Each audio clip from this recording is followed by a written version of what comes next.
नमस्कार विद्यार्थी मित्रो. DG कॉलेज ऑफ कॉमर्समधील B Com advance banking, B Com bank management part 3 या दोन्ही वर्गातील विद्यार्थ्यांच्याकरिता फायनान्शियल मार्केट्स अँड सर्व्हिसेस हा एक कॉमन पेपर असून या पेपरच्या अभ्यासक्रमाबाबत आज आपण चर्चा करणार आहोत.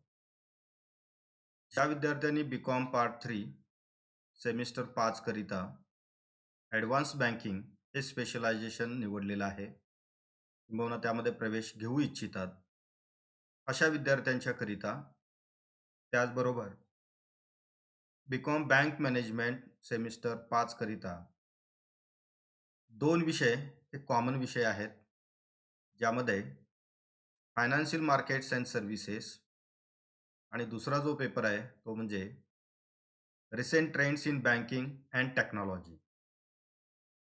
हे दोन विषय दोन्ही वर्गासाठी कॉमन असून जे विद्यार्थी बीकॉम पार्ट 3 रेग्युलरला प्रवेश घेत आहेत, परंतु त्यांना ॲडव्हान्स बँकिंग किंवा बँकिंग सेक्टरमधील काही महत्त्वाचे विषय अभ्यासावयाचे आहेत, अशा विद्यार्थ्यांच्याकरिता आपण एक ॲडिशनल ऑप्शन म्हणून financial markets and services, recent trends in banking and technology हे दोन ऑप्शन आपण त्या ठिकाणी दिलेले आहेत. यामधील फायनान्शियल मार्केट्स अँड सर्व्हिसेस हा पेपर मी स्वतः घेणार आहे. Banking recent trends in banking and technology हा पेपर डॉक्टर RK निलोलू सर हे त्या ठिकाणी कव्हर करतील. मित्रो, हा सेमिस्टर 5 करिताचा पेपर नंबर 2 आहे. इथे जर आपण त्या ठिकाणी पाहिलं तर बीकॉम बँक मॅनेजमेंट करिताचा सेमिस्टर 5 करिताचा हा पेपर नंबर 12 आहे. तर बीकॉम रेग्युलरमधील सेमिस्टर 5 करिताचा म्हणजेच ॲडव्हान्स बँकिंगचा हा पेपर नंबर 2 आहे. पेपर नंबर 1 हा recent trends in banking and टेक्नॉलॉजीचा आहे. फायनान्शियल मार्केट्स अँड सर्व्हिसेस या पेपरमध्ये प्रामुख्याने आपण त्या ठिकाणी 4 युनिट्स त्या ठिकाणी ठेवलेले आहेत. त्या 4 युनिट्सचा त्या ठिकाणी आउटकम जर आपण पाहिला तर 4 महत्त्वाच्या बाबी आपण यामध्ये फोकस केलेल्या आहेत. हा अभ्यासक्रम शिकल्यानंतर की आपल्याला फायनान्शियल मार्केट्समधील कॅपिटल मार्केट आणि मनी मार्केटचं स्ट्रक्चर इम्पॉर्टन्स लक्षात येईल. त्याचबरोबर कॅपिटल मार्केट आणि मनी मार्केटचे जे काही इन्स्ट्रुमेंट्स आहेत, त्यांची प्रोसिजर जी आहे त्याच्याबद्दलचं बेसिक अंडरस्टँडिंग होईल. सेबीच्या गाईडलाईन्स कळतील, credit rating agencies, trading practices, settlement agencies यासारख्या गोष्टी आपल्याला त्या ठिकाणी समजणार आहेत. Unit number 1, introduction to money market in India. It includes 4 contents: meaning, components and role of financial system, money market, organized and unorganized money market, financial instruments of money market and its features, reforms in Indian money market. Unit number 1 मध्ये आपण financial system, त्याचे components व financial सिस्टमचा role आपण अभ्यासणार आहोत. मनी मार्केटमध्ये meaning, definition of money market, various features of organized and unorganized money market, नाणे बाजारामधील संघटित आणि असंघटित नाणे बाजार म्हणजे काय, त्याची वैशिष्ट्ये, या गोष्टी आपण त्यामध्ये अभ्यासणार आहोत.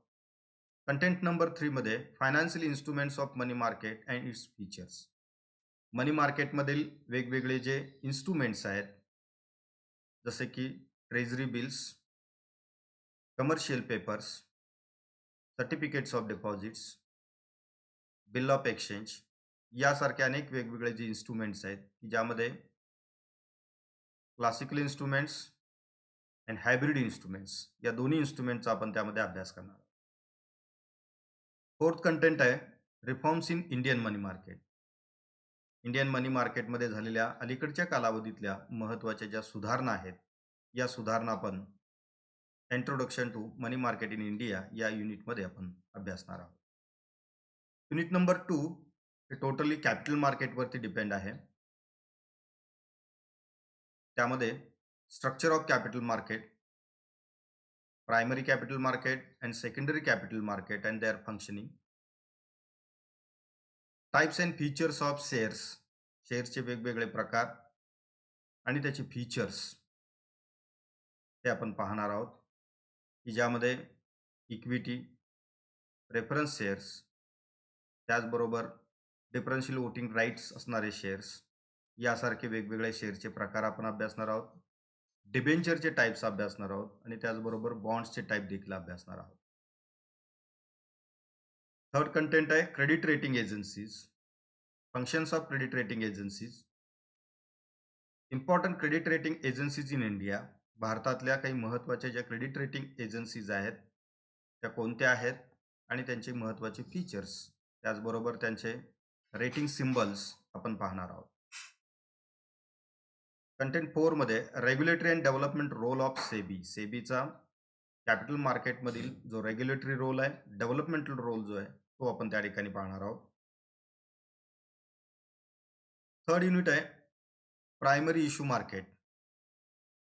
प्रायमरी इश्यू मार्केटमध्ये आपण प्रायमरी कॅपिटल मार्केटमधील डायरेक्ट फंक्शनिंग अँड प्रोसिजरचा अभ्यास आपण करणार आहोत, ज्यामध्ये primary issue, eligibility for primary issue, participants in the process of IPO and FPO, त्याचे डिटेल्स आपण पाहणार आहोत. प्रत्येक पार्टिसिपंटचा रोल काय असेल, त्याचबरोबर IPO इश्यू करण्याची जी प्रोसेस आहे ती प्रोसेस आपण त्यामध्ये पाहणार आहोत. टाइप्स ऑफ इश्यू, त्यामध्ये public issue, IPO and FPO, right issue, bonus issue, private placement. या ज्या वेगवेगळ्या प्रोसिजर्स आहेत किंवा इश्यूचे जे टाईप्स आहेत ते नेमके काय असतात, त्याच्या प्रोसिजर्स काय असतात, त्याचे इम्पॉर्टन्स काय आहे, या गोष्टी आपण त्यामध्ये पाहणार आहोत. थर्ड इज ग्रेडिंग ऑफ IPOज, मीनिंग अँड प्रोसेस. IPOचं ग्रेडिंग म्हणजे काय, कुठल्या प्रकारचे ग्रेडिंग्स असतात आणि त्याची प्रोसेस काय असते. त्याचबरोबर fixed price issue and book building issue, या दोन मेथड ज्या आहेत IPO इश्यू करण्याच्या त्या नेमक्या काय आहेत, त्याच्यामध्ये कोणकोणत्या स्टेजेस असतात आणि दोन्हीमधला नेमका फरक काय तो आपण पाहणार आहोत. Process of subscription of IPO and allotment of IPO. इन्व्हेस्टरला IPO subscribe करायचे असतील तर त्याची प्रोसेस स्टेप बाय स्टेप काय असते, सबस्क्रिप्शन झाल्यानंतर IPO अलॉटमेंटची प्रोसेस काय असते, की ज्यामध्ये ॲट पार, प्रीमियम अँड डिस्काउंट मेथड काय असते, हे देखील आपण यामध्ये पाहणार आहोत. म्हणजेच युनिट नंबर 3 हे प्रामुख्याने प्रायमरी कॅपिटल मार्केटमधल्या IPO आणि FPOच्या प्रोसेसबद्दल आपण त्यामध्ये डिटेल इन्फॉर्मेशन त्यामध्ये घेणार आहोत. ॲक्च्युली हा प्रॅक्टिकलचा पार्ट आहे. याकरिता आपणा सर्वांना त्या ठिकाणी डेमॅट अकाउंट ओपन करणं आवश्यक आहे, कारण पुढील जे प्रॅक्टिकल्स आहेत या प्रॅक्टिकलकरिता आपल्याला डेमॅट अकाउंटची आवश्यकता भासेल. अर्थात IPOचे प्रॅक्टिकल्स आपण त्या ठिकाणी देणार नाही आहे, फक्त आपण त्याच्या प्रोसिजर समजून घेणार आहोत. कारण IPOच्या बाबतीमध्ये प्रॅक्टिकलकरिता आपल्याला आपल्या डीमॅट अकाउंटमध्ये, ट्रेडिंग अकाउंटमध्ये हे आपल्याला त्या ठिकाणी किमान 15,000 रुपये अमाऊंट त्यामध्ये असणं आवश्यक आहे, कारण IPOचे लॉट्स परचेस करण्याकरिता ही मिनिमम त्या ठिकाणी कंडिशन असते. आणि त्यामुळे आपण याचे एक्झॅक्ट जरी प्रॅक्टिकल्स आपण पाहणार नसलो तरी देखील आपण त्याच्या संपूर्ण प्रोसिजर समजून घेणार आहोत. आणि पुढे आपल्याला स्टॉक ट्रेडिंगच्या बाबतीमध्ये मात्र एक ॲक्च्युअल त्या ठिकाणी प्रॅक्टिकल्स करावयाचे आहेत आणि त्यामुळे आपल्याला डीमॅट अकाउंटची आवश्यकता असणार आहे. IPOच्या बाबतीमध्ये फक्त त्या ठिकाणी आपण प्रोसिजर समजून घेणार आहोत आणि त्यामधल्या महत्त्वाच्या बाबी आपल्याला त्या ठिकाणी लक्षात घ्यायच्या आहेत. युनिट नंबर 4 हे प्रामुख्याने सेकंडरी कॅपिटल मार्केटशी अवलंबून आहे. Functions of stock exchange, membership of stock exchange, त्यामध्ये BSCची मेंबरशिप कशी घेतली जाते, NSCची मेंबरशिप कशी घेतली जाते आणि त्याच्या एलिजिबिलिटी आणि प्रोसिजर्स काय आहेत ते आपण समजून घेणार आहोत. Listing of securities, IPO allot झाल्यानंतर IPOचं लिस्टिंग म्हणजे स्टॉकचं लिस्टिंग करण्याची प्रोसेस जी असते त्यामध्ये क्रायटेरिया, प्रोसेस आणि त्याचे ॲडव्हान्टेजेस याही गोष्टी आपल्याला त्यामध्ये समजून घ्यायच्या आहेत. त्यानंतर factors affecting on price of stock, स्टॉकच्या किमतीवरती परिणाम करणारे वेगवेगळे घटक. स्टॉक मार्केटमधले काही महत्त्वाचे इंडायसेस, ज्यामध्ये BSC आणि NSC या दोन मार्केटमधले महत्त्वाचे इंडायसेस आपण त्या ठिकाणी समजून घेणार आहोत. जसे की त्या ठिकाणी सेन्सेक्स, निफ्टी, बँक निफ्टी, अनेक वेगवेगळे सेक्टरल इंडायसेस त्याच्यामध्ये आहेत. ते आपण त्या ठिकाणी त्यांचं कॉम्पोजिशन, त्याचे कॅल्क्युलेशनच्या मेथड्स आणि त्याचं इम्पॉर्टन्स हे आपण पाहणार आहोत. Last content, types of orders and settlement mechanism. Secondary capital मार्केटमध्ये ट्रेडिंगसाठीच्या वेगवेगळ्या ज्या ऑर्डर्स आहेत, ऑर्डरचे टाइप्स कोणते आहेत, त्याचबरोबर ऑर्डर एक्झिक्यूट करण्याची पद्धती आणि सेटलमेंट मेकॅनिझममध्ये समाविष्ट असणारे वेगवेगळे पार्टिसिपंट्स आणि त्याच्या प्रोसिजर्स, या सर्व गोष्टी आपण त्यामध्ये डिस्कस करणार आहोत. या संपूर्ण सिलेबसकरिता की आपण त्या ठिकाणी अनेक वेगवेगळ्या बाहेरील एक्सपर्ट जे ॲक्च्युली त्या ठिकाणी सिक्युरिटी मार्केटमध्ये काम करतायत, स्टॉक ट्रेडिंगशी संबंधित आहेत, अशा एक्सपर्टचे वेगवेगळे स्पेशल गेस्ट लेक्चर देखील आपण यामध्ये ठेवणार आहोत. आणि जर ॲक्च्युअल त्या ठिकाणी क्लासरूम सुरू झाले तर आपल्याला वेगवेगळ्या प्रकारचे डेमो देखील इथे प्रत्यक्ष आपल्या कम्प्युटर सिस्टममध्ये किंवा कम्प्युटर लॅबमध्ये आपण त्या ठिकाणी पाहणार आहोत. याकरिता आपण NSC अकॅडमी या संस्थेकडून सिम्युलेशन लॅब आपण त्या ठिकाणी तयार केलेली आहे आणि त्याच्या आधारे देखील आपल्याला या स्टॉक ट्रेडिंगच्या बाबतीमधले अधिक प्रॅक्टिकल इन्फॉर्मेशन जी आहे ती आपल्याला त्या ठिकाणी घ्यायची आहे.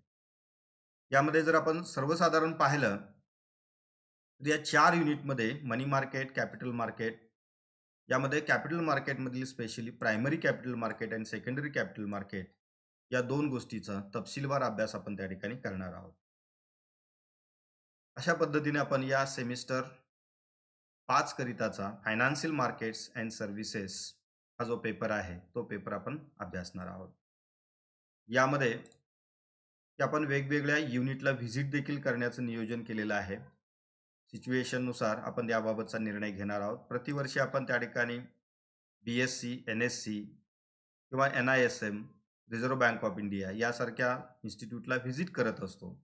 त्याचबरोबर लोकली देखील आपण वेगवेगळे जे सिक्युरिटी मार्केटमधले सर्व्हिस प्रोव्हायडर्स आहेत किंवा कन्सल्टंट आहेत, त्यांच्या फर्मला व्हिजिट देण्यासाठीचे त्या ठिकाणी आपण प्रोग्राम्स घेत असतो.